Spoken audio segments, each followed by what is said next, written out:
بسم اللہ الرحمن الرحیم نحمده ونصلي ونسلم على رسوله النبی الکریم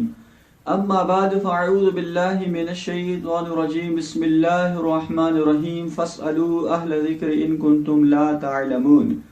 عشاء کی سنتوں کے حوالے سے ایک سوال یہ کیا جاتا ہے کہ اگر کسی شخص نے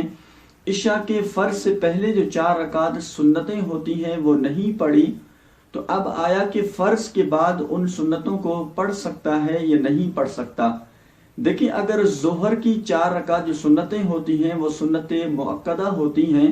وہ اگر فرض سے پہلے نہیں پڑھی تو پھر ان سنتوں کو فرض کے بعد لازمی طور پر پڑھے گا کہ وہ سنتیں مؤکدہ ہوتی ہیں۔ اسی طرح پر جمعے سے پہلے جو 4 رکعت سنتیں ہوتی ہیں وہ بھی سنتیں مؤکدہ ہوتی ہیں،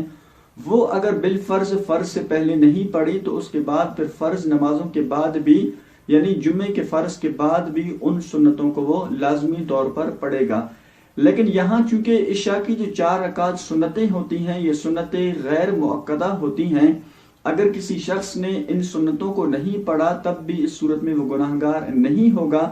لہٰذا بعد میں یعنی فرض کے بعد بھی ان سنتوں کی کوئی قضا وغیرہ نہیں ہے۔ اگر بالفرض کوئی شخص ان سنتوں کو یعنی عشاء کی جو 4 رکعت سنتیں ہوتی ہیں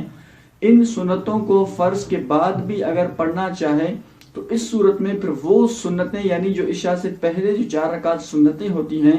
وہ سنتیں ادا نہیں ہوگی، بلکہ وہ نفل اور مستحب کا ثواب ملے گا۔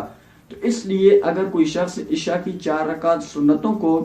فرض کے بعد بھی پڑھ لے تو اس صورت میں وہ سنتیں نہیں ہوگی بلکہ اس سے نفل اور مستحب کا ثواب ملے گا۔ اللہ کریم ہم سب کو عمل کی توفیق عطا فرمائے۔ وآخر دعوانا ان الحمد للہ رب العالمین۔